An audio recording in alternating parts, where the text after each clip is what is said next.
میں کوئی اپنی علمیت نہیں چھاڑ رہا، نہ آپ کی حقارت بیان کر رہا ہوں. اپنے آپ سے کویسچن کر لیں، کاپی اور پین لیجئے گا، گھر میں آج جائیے گا، کن چیزوں سے نماز ٹوٹتی ہے وہ ذرا لکھیے گا. آپ کو خود پتہ چل جائے گا. آپ شاید ایک آدھ چیز ہی لکھ سکیں گے کہ بھئی چلو وضو ٹوٹ گیا، نماز ٹوٹ گئی، ٹھیک ہے. اس کے بعد ذہن خالی. کیوں؟ ہم نے سیکھا نہیں نا. یاد رکھیں کہ جو علم سیکھے بغیر بعض اوقات نماز پڑھتا ہے، میں نہیں کہتا ہوں، آپ کے نبی ارشاد فرماتے ہیں ایک بندہ 60 برس تک نماز پڑھتا ہے لیکن اس کی ایک بھی نماز اللہ کی بارگاہ میں مقبول نہیں ہوتی، اس لیے کہ وہ رکوع صحیح کرتا ہے تو سجدہ غلط کر دیتا ہے، اور سجدہ صحیح کرتا ہے تو رکوع غلط کر دیتا ہے. سرکار مسجد میں بیٹھے ہوئے ہیں، ایک دیہاتی صحابی جن کو اعرابی کہتے ہیں وہ آئے، نماز ادا کی، آ کے سلام کیا. سرکار نے سلام کا جواب دیا، پھر فرمایا صلی فإنک لم تصلی، تو نماز پڑھ کیونکہ تو نے نماز نہیں پڑھی. بڑا حیران ہوا، گیا پھر نماز پڑھی.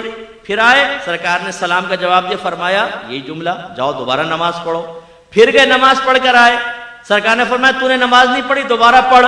کہنے لگے یا رسول اللہ مجھے تو ایسی ہی آتی ہے، آپ تعلیم فرما دیں. اب وہ کر کیا رہے تھے؟ علماء نے اس کی تشریح بیان یہ کی کہ رکوع کے بعد سیدھا کھڑا ہونا، اس کو قوما کہتے ہیں، یہ واجب ہوتا ہے. سیدھا کھڑا ہو کے کم از کم ایک بار سبحان اللہ کی مقدار آپ کو کھڑا ہونا ہوگا، پھر آپ سجدے میں جائیں. ایسی ایک سجدے سے جب ہم اٹھ کے بیٹھتے ہیں اس کو جلسہ کہتے ہیں.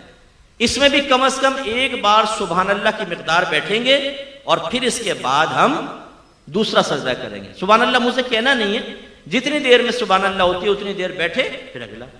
اب ہمارے بھائی کیا کرتے ہیں، رکوع میں گئے، یہ اٹھے فوراً، اور نماز پڑھتے ہوئے تیزی سے دیکھیے گا یوں چک چک چک چک، ایک سجدہ پورا نہیں اٹھے گا، پھر فوراً. اتنی تیز نماز پڑھتے ہیں بعض، خاص طور پہ بچے جن کو گیم سے اٹھا دیتی نا، امی نماز پڑھو، کم وقت تو گیم بند کروا دوں گی. اچھا امی پڑھ رہے، ان کی نماز کی سپیڈ آپ دیکھیں. ابھی ہم جیسا آدمی الحمدللہ رب العالمین الرحمن الرحیم پڑھے گا، وہ رکوع میں بھائی تو نے مشین لگا رکھی ہے منہ کے اندر، اتنی تیزی سے ختم کر لی تو نے، اور یہ رکوع بس پڑھو ایک دم فارغ ہو. سنت غائب ہے نا، سنت موقدہ، غیر موقدہ، نوافل اس سے بالکل مبرہ. خالی فرض پڑھے جلدی جلدی آ کے پھر بیٹھ گئے 2 گھنٹے کے لیے. یہ جو نمازیں ہیں یہ نمازیں منہ پہ ماری جاتی ہیں. سرکار فرماتے ہیں بعض نمازی ایسے ہیں کہ ابھی مسجد کے دروازے سے باہر نہیں نکلنے پاتے، لیکن ان کی نماز پرانے کپڑے کی طرح لپیٹ کے ان کے منہ پر مار دی جاتی ہے. اور ایک روایت میں سرکار نے فرمایا بعض نمازی جب نماز کو ختم کرتے ہیں تو نماز ان کے لیے بد دعا کرتی ہے کہ اللہ تعالیٰ اس کو ایسا ہی برباد کر دے جیسا اس نے مجھے برباد کیا. یہ یاد رکھیں، میں ایک صرف مثال دے رہا ہوں سمجھانے کے لیے. نمازیں، روزے یہ ایسا چیک ہے کہ جو بروز قیامت کیش ہوگا. اور آپ کو پتا ہے چیک صحیح نہ بھرا جائے تو باؤنس ہو جاتا ہے نا، وہ پھر ریجیکٹ ہو جاتا ہے، ریٹرن ہو جاتا ہے چیک. ایسے اگر اللہ تعالیٰ کی بارگاہ میں یہ عبادات مطلوب شرع کے مطابق ادا نہیں کی تو یہ رد ہیں. میدان محشر میں پہنچیں گے تو پتہ چلے گا کہ تیری تو 40 سال کی نمازیں برباد، تیری 30 سال کی نمازیں برباد. کیا فائدہ ہوگا اس کا؟ ہم نماز کو بوجھ سمجھ کر ادا کرتے ہیں بعض اوقات، یار بس سر سے بوجھ اتارنا ہے، نہ دل لگ رہا ہے نماز کے اندر، جلدی جلدی نمازیں پڑھ رہے ہیں، اور خیالات کی یلغار ہے، یلغار، خوف خدا کے ساتھ نماز ہی نہیں پڑھ رہے. حالانکہ آپ کے نبی نے ارشاد فرمایا جس نے 2 رکعت نماز، زیادہ نہیں، 2 رکعت نماز ایسے ادا کی کہ اس میں دنیا کا کوئی خیال اپنے قلب میں نہ لایا، وہ گناہوں سے ایسا پاک و صاف ہو جائے گا جیسے آج ہی اپنی ماں کے پیٹ سے پیدا ہوا. لانا فرمایا آنا نہیں. خیالات تو آئیں گے، ایک شیطان ہے جو خیال ڈالے گا، لیکن ہمارا کام کیا تھا؟ خیال آیا اس کو فوراً ٹال کر اللہ کی طرف متوجہ ہوئے. اللہ کی طرف متوجہ ہونے کا مطلب کیا ہے؟ تو ذات باری تعالیٰ کا تصور تو نہیں آئے گا نا بھائی ذہن میں. جو نبی نے فرمایا تم ایسے نماز پڑھو جیسے تم اللہ کو دیکھ رہے ہو. اگر تم اللہ کو نہیں دیکھتے تو وہ تو تمہیں دیکھ ہی رہا ہے، تو اس کے دیکھنے کا یقین ذہن میں حاضر کریں. یا پھر جیسے مدینے کا تصور کر لیا، مکے کا تصور، موت کو یاد کر رہے ہیں، میدان محشر، پل صراط، جنت، دوزخ، یہ ذہن میں لا رہے ہیں. یہ دنیا نہیں ہے، یہ آخرت. یہ خیالات آ جائیں. اور اسی طرح اگر کوئی خیال آ گیا زوجہ کا، بچوں کا، کرکٹ کا، کاروبار کا، جیسی آئے فوراً جھٹک دیں. یہ نہیں کہ آپ سوچنا شروع کر دیں. تراویح میں کھڑے ہو گئے ایک نوجوان اور PSL سٹارٹ ہو گیا، بولنگ کرا رہا ہے، بیٹنگ کر رہا ہے پوری، اور میچ بھی جیت گیا، ٹرافی بھی اٹھا لی. لیکن جیسے ٹرافی دینے لگے امام صاحب نے کہا اللہ اکبر، ٹرافی غائب. تو رکوع کرنا پڑا. تو یار ابھی ٹرافی بھی مل جاتا. ایک کنجوس آدمی تھا، اس کو وہ نماز اس کو مسجد میں پہنچا تو جماعت نکل گئی، تو بڑا افسوس کرنے لگا، لوگ بڑے متاثر ہوئے، کہا کہ ہمیں آپ کے جذبے سے بہت سیکھنے کو ملا ہے کہ آپ کیا جماعت نکل گئی اتنا آپ دکھ کر رہے ہیں؟ کہا بھائی یہ بات نہیں ہے، مسئلہ یہ تھا کہ جب امام صاحب کے پیچھے نماز پڑھتا تھا نا تو اپنے دکان کا پورا حساب آرام سے کر لیتا تھا، اب امام صاحب اکیلے نماز پڑھوں گا تو حساب کے علیحدہ ٹائم نکالنا پڑے گا، میرا وقت نکل جائے گا۔ تو یہ صورت حال ہوتی ہے کہ جو چیز ہمیں کہیں یاد نہیں آتی آپ آزما کر دیکھیے گا وہ نماز میں یاد آئے گی۔ اسی لیے ایک آدمی امام اعظم ابو حنیفہ رضی اللہ تعالیٰ عنہ کے پاس آیا، کہنے لگا حضور میں نے کچھ اپنا خزانہ دبایا تھا، اب بھول گیا کہ کہاں دبایا تھا، کیا کروں؟ فرمایا علاج تو بتا دوں گا لیکن تو کرے گا نہیں۔ کہا کہ جی کیسے نہیں کروں گا، آپ بتائیں، کیونکہ اس کے لیے تو ہم تیار ہیں نا۔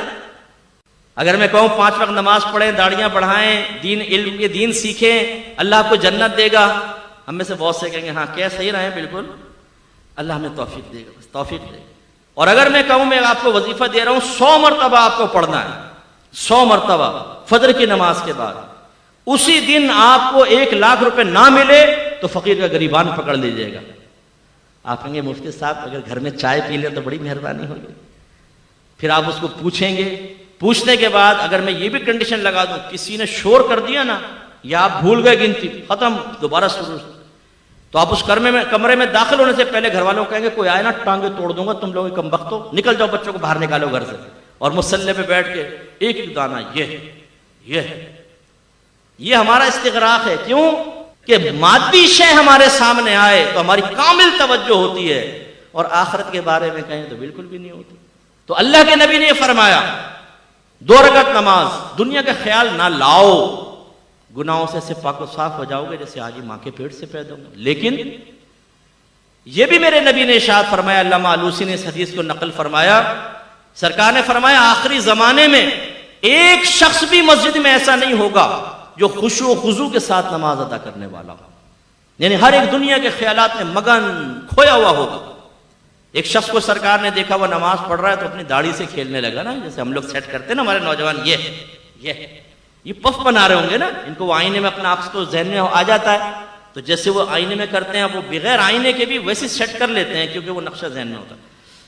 اب وہ یہ سیٹ کر رہے ہیں، یہ سیٹ کر رہے ہیں، وہ شخص بھی کوئی داڑھی کو ایسا کرنے لگا، تو میرے آقا نے صحابہ سے فرمایا اگر اس کے دل میں خشوع و خضوع ہوتا تو اس کے اعضاء بھی خشوع پذیر ہوتے، یعنی اگر اس کے دل میں اللہ کا خوف ہوتا تو اس کے اعضاء سے بھی ظاہر ہوتا کہ اللہ کے خوف میں رہ کر نماز پڑھ رہا ہے، لیکن تو داڑھی سے کھیل رہا ہے، اور یہ ہمارا حال ہوتا ہے۔ تو کامل نماز کب ہوگی؟ جو مطلوب شرع کے مطابق، اور جس کو اقامت الصلاۃ فرمایا گیا وہ تب جب ان تمام مسائل کو سیکھ کر اور خشوع و خضوع کے ساتھ نماز ادا کریں۔ تو آپ برا نہیں مانیے گا، اپنی پچھلے پورے مہینے کی نماز کو آپ سوچ لیں، کوئی 2 رکعت نماز ہم نے ایسی ادا کی جس میں دنیا کا خیال نہ آنے دیا ہو۔ میری کوشش ہوتی ہے، اللہ مجھے عجب خود پسندی سے بچائے، میرا رب کا ہی کمال ہوتا ہے سب، لیکن میری کوشش ہے کہ میں لوگوں کو اصل دین کی طرف لے کر آؤں، احتساب کی طرف لے کر آؤں، اللہ جس کو توفیق دے۔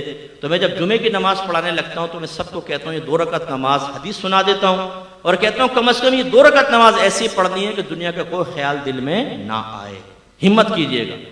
پھر تکبیر لگاتے ہیں، اللہ تعالیٰ یقیناً بہت سوں کی مدد کرتا ہوگا، اور ہو سکتا ہے میرے پیچھے جو نماز پڑھ کے نکلتا ہو وہ گناہوں سے ایسا پاک و صاف ہو چکا ہو جو آج ہی اپنی ماں کے جیسے اپنے ماں کے پیٹ سے آج ہی پیدا ہوا ہے۔ یہ تو اللہ کا کرم ہے نا، جس کو اللہ تعالیٰ توفیق دے دے، تو یہ ہمیں بھی کرنا چاہیے۔